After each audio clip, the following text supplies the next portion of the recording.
Abogado, consultor en bioderecho y biopolítica. Víctor, ¿cómo estás? Buenas tardes. Hola, buenas tardes, un gusto estar con ustedes. Víctor, ya escuchabas parte de lo que sucede en algunas entidades del país. Yo te preguntaría qué tanto ha avanzado el tema de la privatización del agua en la pasada administración, qué tanto avanzó y qué tanto ha avanzado en esta, porque una de las, promesas de esta administración ha sido la no privatización del agua, pero ¿realmente está pasando esto? Así es, qué bueno que lo mencionas, me parece muy importante porque una de las principales banderas de la campaña electoral del 2018 del actual presidente fue precisamente cuando Enrique Peña Nieto, a través de presión de empresarios como Carlos Slim, comenzó a modificar o a pretender modificar la ley para que se levantaran las vedas de agua y se transformaran nuevas figuras jurídicas que serían las reservas de agua. Esto es muy importante porque sin duda un gran sector de la población estuvimos de acuerdo en que hubiera una ruta política para desprivatizar lo que es el control de la administración del agua. Ojo, no hay que confundir. El agua no se puede privatizar en México. Según la Constitución, en su artículo 27, el agua es propiedad de la nación, es decir, es propiedad de la comunidad, es propiedad del pueblo. No es privatizable. Lo que se privatiza es el control en la administración del agua, lo cual es una antinomia. ¿Por qué? Porque si es un bien de carácter público, con un objeto público, no podría estar sujeto a una administración privada. Empezando por ahí, tenemos ya antinomias jurídicas.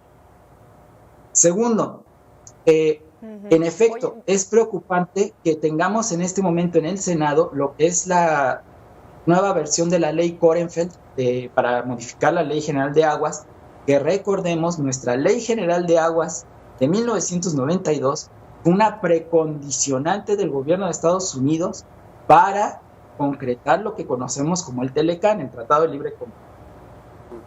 Recordemos que Al Gore decía que ese tratado de 1992 era tan importante como lo fue la compra de Luisiana y de Alaska. ¿Por qué? Porque implica una expansión territorial en materia de energías. Esto es muy preocupante ahora que se ha firmado y está entrando en vigor el nuevo TEMEC, que no es más que la versión de Trump de lo que era el Telecán y que cumple con las funciones que tenía el anterior Telecán, que era la de pasar por sobre toda la estructura jurídica mexicana para que los inversores extranjeros puedan entrar sin ningún problema a manejar el agua del país. Y esto me parece gravísimo. Justamente esto que mencionas, Víctor Irales, no se han metido, me parece, de lleno en el tema. Esta administración particularmente no ha generado una política en donde pueda tener mucho mejor establecido el camino y en este caso también revertir aquellas situaciones que se hicieron en el pasado, sino se ha quedado así como que este no es un tema, digamos, prioritario. Así es, yo he escuchado de diversos personajes clave de la actual administración federal que al presidente no le interesa el tema del agua. Esto lo podemos ver desde que la estructura que tenía Peña Nieto en su pasada administración sigue laborando en Conagua y que la misma estrategia de Korenfeld, que era ir por esta nueva figura que son las reservas de agua, para eliminar las vedas, que son lo único que están protegiendo a estos polígonos, cuerpos de agua, que están protegidos en este momento por la ley para que no puedan ser administrados, no puedan intervenir manos privadas, pues sigue siendo lo que está despuntando en este momento en los dos principales proyectos legislativos de renovación, de reformar nuestra Ley General de Aguas. Esto es definitivamente uno de los temas prioritarios de la agenda nacional y que desafortunadamente está siendo relegado por temas completamente triviales como es la dirigencia de Morena o como son las rifas del avión presidencial. Víctor, ¿dirías que esta administración está permitiendo la corrupción dentro de Conagua? Por supuesto. Los procedimientos administrativos de Conagua siguen siendo igual que de opacos, poco transparentes, no hay rendición de cuentas, tal y como lo eran con Enrique Peña Nieto o con Felipe Calderón. La estructura administrativa es prácticamente la misma. Los dos proyectos legislativos que se encuentran en este momento en nuestros órganos legislativos correspondientes no son más que la versión 2.0 de la ley Korenfeld, que va otra vez por reforzar lo que son la extensión de tiempo en las concesiones, que esto no puede ser. Tenemos que aprender de la ola de desprivatización europea. En Europa, cerca de 100 ciudades en cuestión de 5 años fueron por la desprivatización del agua.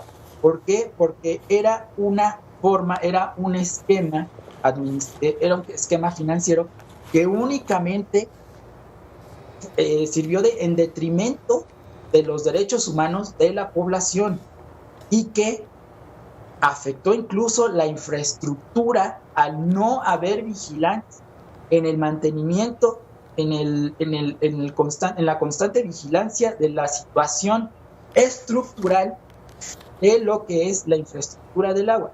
Entonces, tenemos que aprender de esta oleada de desprivatización en Europa e ir por una remunicipalización del agua, como lo dispone el artículo 115 de la Constitución. Recordemos que es atribución, facultad de los municipios la administración del agua. No sabemos por qué se permite que manos privadas entren en la administración del control del agua. Esto no puede ser. Y es un problema que lo podemos ver a la vuelta de la esquina.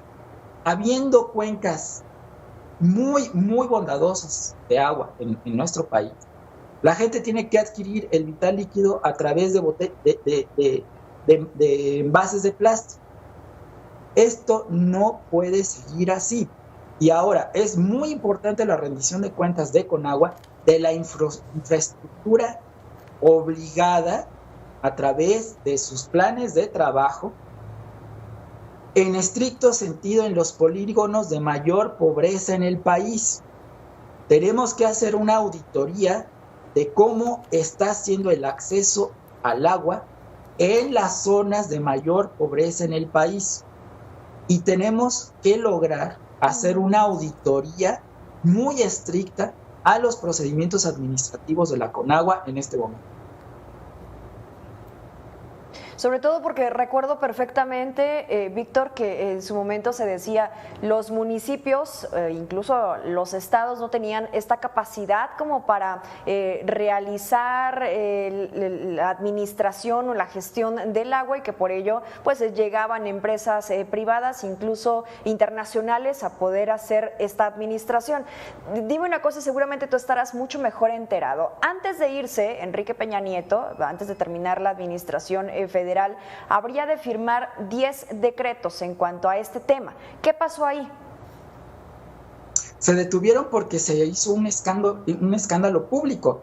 Las redes sociales reventaron y precisamente estuvimos exigiendo se detuviera lo que era este decreto que iba por eliminar las vedas, que son la protección jurídica que tienen los cuerpos de agua en nuestro país, están protegidos obviamente a través de un sistema, y querían implementar lo que era la figura de la reserva de agua, que no es más que una estructura viciada jurídica que pretende confundir los fines ambientales o ecológicos con los fines privados. Obviamente los expertos se pronunciaron, hicieron muy clara la explicación, la diferencia entre ambas figuras y se logró detener momentáneamente. Recordemos que el gobierno de Peña Nieto heredó al gobierno de López Obrador un proyecto que era el sistema de Conagua en línea, es decir, que se iban a dar las concesiones a través de un procedimiento en línea, que también se detuvo. Afortunadamente la presión social tuvo la fuerza necesaria para detener lo que hubiera sido un golpe fulminante al estrés hídrico que en este momento nuestro país tiene. Estamos llegando a un punto de inflexión. Recordemos que no hay por parte de la Profepa ni voluntad política ni capacidad estructural para realizar las inspecciones a todo lo que es el sistema privado de administración del control de las aguas. Podemos verlo cuando hay un derrame, por ejemplo, en Campeche, en Río Sonora, en cualquier parte del país, por parte del principal delincuente ambiental, que es Pemex. No se siguen los protocolos de contención de estos derrames porque la estructura del personal ni siquiera los conoce. Entonces tenemos una situación gravísima de bioseguridad derivada de ignorancia, corrupción por parte del gobierno en el manejo del agua. Claro. Oye, Víctor, nos ve gente de distintas partes del país, de distintas colonias, algunas con un mayor grado de marginalidad, y me gustaría preguntarte, ¿la desigualdad de los ingresos se traduce también en una desigualdad de la distribución del recurso? Por supuesto, por supuesto. El agua en este momento es un instrumento de control político, sin duda alguna. Hay cortes, por ejemplo, voy a agarrar de ejemplo el gobierno de la Ciudad de México. Hay cortes de agua que son completamente innecesarios, pero empiezan a funcionar las pipas que envían los actores políticos para empezar a coercionar o coactivar el voto de los ciudadanos, cuando no debería de haber este tipo de cortes en la ciudad, que además pueden provocar problemas incluso bacterianos al cortar el flujo del agua en estructuras que son de asbesto y que el gobierno de la ciudad está obligado por la ley a cambiar esta infraestructura que es peligrosamente nociva a la salud, que puede ser un disparador cancerígeno para la población, pero prefieren estar invirtiendo en pasos elevados para automóviles en Xochimilco sobre humedales, que es una locura, que, por ejemplo, arreglar lo que les obliga la ley, incluso hasta un juez, de detener las cargas de aguas residuales en los cuerpos lacustres, en los cuerpos de agua de Xochimilco, que vienen de Iztapalapa. Entonces aquí vemos que es un tema de voluntad política y de corrupción política.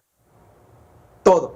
Es de arriba abajo, la radiografía muestra que es a causa de la irresponsabilidad, negligencia de los gobernantes. Sin duda, Víctor Irales. Lamentablemente, pareciera que no lo decíamos en un principio, no es un tema prioritario en esta administración que debería de ser, y ojalá lo pongan dentro de la agenda de nuestro país, porque hay muchas personas que están padeciendo precisamente por esta situación, siendo un derecho de todos los mexicanos. Víctor Irales, te agradecemos que estés con nosotros en Mega Noticias TVC. No, gracias a ustedes por la invitación.